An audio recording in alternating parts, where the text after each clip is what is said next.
Hello everyone and welcome to my review for all 9 films nominated for Best Picture at the Academy Awards for 2018. These intros usually run pretty long, so I'm just gonna jump right into it. Get Out is a horror comedy, sort of, directed and written by Jordan Peele, starring Daniel Kaluuya and Allison Williams. And I like this movie. I think it's good, but I don't think it is as good as everyone says. It is definitely overrated, and I don't even think it's a very funny movie or scary, though it's marketed that way. I think this movie is very creepy and unsettling, but it's not scary or funny. It has moments. Daniel Kaluuya's best friend in the movie is a very funny character, but nothing in this movie is super comedic or super scary. It's just a weird, unique thriller, in my opinion. And that's where the movie exceeds, and I think for writing, this movie is fantastic. Jordan Peele did a great job. I hope to see more movies that he can make. But this movie isn't amazing.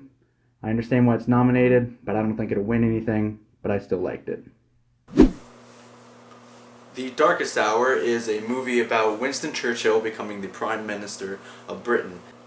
This movie is a historic drama. It is something that should be shown in classes, and that's the vibe that it goes for. It's very dry and boring and intense, but it's good. It is a good story, one that should be told, one that, especially us in America, do not hear. It is interesting enough to keep you invested in the film. And Gary Oldman is the shining part of this movie. He is so good. He should win Best Actor over and over again for this role. If he doesn't win, it is a tragedy. He is fantastic. You don't watch Gary Oldman. You watch Winston Churchill. This movie is very good, but I would say it's middle of the pack out of the 9 films. I recommend seeing it, but if it's not your thing to be into dramas, then skip this one, obviously, and you wouldn't be missing that much. Call Me By Your Name is a film starring Timothée Chalamet and Armie Hammer as 2 young men who fall in love with each other over the course of one summer. And let me just say, I love this movie. I think it's fantastic. It's my 3rd favorite of all of them. The young man, Timothée, is amazing in this role. His nomination is completely supported by me. And even Armie Hammer is great. You feel for these characters. It's the only movie out of the 9 that actually made me cry, because I've been there. I've lost love, and you feel that in this movie. It's so well done. It's so real. My only gripe is that it could be like 15 minutes shorter. Even the music is fantastic.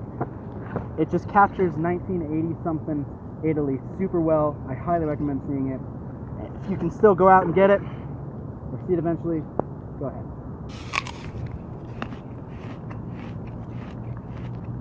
Okay.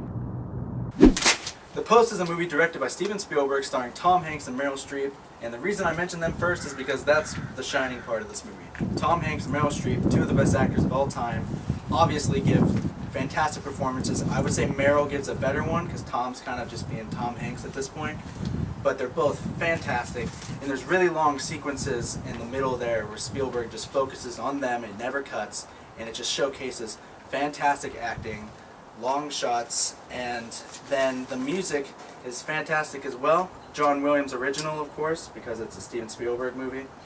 And this movie is great, a little boring, but if you like the subject, then you're going to be super interested in it. And it's something that we should know about, something that they learn about in school. And, yeah.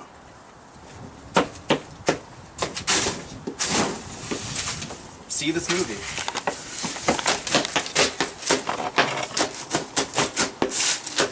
Lady Bird is a film written and directed by Greta Gerwig and starring Saoirse Ronan as Lady Bird. This movie is fantastic. I loved it. It is a great coming-of-age tale. It is very funny. It's very touching. And Saoirse Ronan is fantastic. There's a reason she's nominated for Best Actress. I fully support that. She's not amazing, so there's a reason I don't think she should win. She doesn't do anything special, but she's great in it. Everyone's great in it. The writing is fantastic. The directing is very good. And there's just something about this movie that feels real. Like it's an actual story of a young girl growing up in high school that wants to be different. It doesn't necessarily take all the conventional routes that a movie like this would take, and it is my favorite coming-of-age movie that came out this year. It's one of the best I've ever seen. I fully recommend seeing it. But once again, there's nothing super special about this movie. It's middle of the road as far as the 9 films go. Lady Bird is fantastic. I didn't move my hands enough during this thing. Jeez. Phantom Thread is a film by Paul Thomas Anderson, and it stars Daniel Day-Lewis and an actress whose name I can't pronounce, so I'm not going to attempt to do it. That's really where this movie shines, is in those two performances. The female lead is fantastic, but Daniel Day-Lewis is the man. He's the pinnacle of acting. Everything he touches is amazing, and this film is no different. However, that's where the positives end in my book. I hated this movie. I found it extremely pretentious, and it just bored me to death. Nothing happens throughout the movie. The music itself isn't good. It's like a jazz pianist sat down and he just started playing, and it didn't stop. It's really good, just random piano playing. A good analogy is like jazz music. I can listen to jazz and go, wow, this is a really good jazz musician, but I just don't enjoy it at all. And that's how I feel about this movie. Dunkirk, a masterpiece of a film written and directed by Christopher Nolan. It is my second favorite, and I'm not even going to show my face in this review because that's not what the movie is about. The movie isn't about the actors who you're seeing, it's about the event. And that's why this film should be taught in film school for how amazing of a job you can do at directing. This thing, from the music to the sound to the action, is through and through great. Hans Zimmer should win for score. It is the most fitting score for a movie I've heard in a long time, as well as the sound is the best sound experience I've ever had in a movie theater. When things are being shot or planes are flying around, it sounds so real. This is a masterpiece of directing. Go see this movie. You deserve to see it. 3 Billboards Outside of Ebbing, Missouri. Written and directed by Martin McDonagh, starring Frances McDormand, Woody Harrelson, and Sam Rockwell. The reason I mentioned those 3 actors is because that is the highlight of this movie, is the acting performance from the 3 of them. All 3 do fantastic performances, and if any of them win any awards, I wouldn't be surprised at all. I don't think Harrelson is up for any Oscars, but he does fantastic in this job, in this role. It's one of the best he's ever performed, and this movie is great. It's dark, it's dramatic, it's not for the lighthearted, and it goes on a unconventional journey with a pained mother. I really enjoyed this movie, and it is my pick for the winner of Best Picture only because of the social climate of today's world. If it doesn't win, I wouldn't be surprised, but if it did win, I wouldn't either. So that is officially my pick for Best Picture winner. It is very good, not my favorite, but it is very good. The Shape of Water is directed by Guillermo del Toro, and this movie is my favorite of all of them. It is beautifully created. Del Toro is a master once again. Visually, this movie is awesome. Everything is green and blue like water, and it's so well done, and so much care was put into this movie. And Sally Hawkins, the lead actress, I hope she wins. Her role as a mute woman who falls in love with this creature, she plays it beautifully. Even though everything is sign language, the emotion on her face is so well done. This movie is fantastic. Just go see this movie. You deserve to see this movie. This movie deserves to be seen.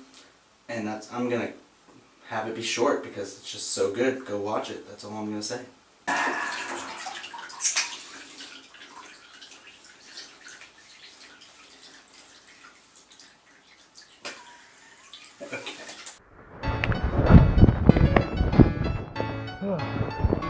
Hey everyone, thanks for watching the video. Hopefully you enjoyed it.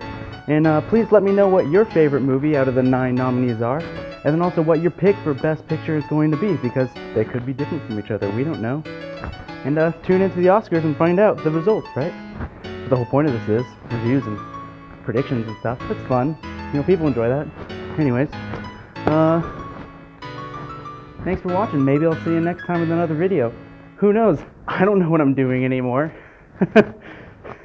I'm a broke kid living on his own for the first time. How am I supposed to make anything? Okay, bye.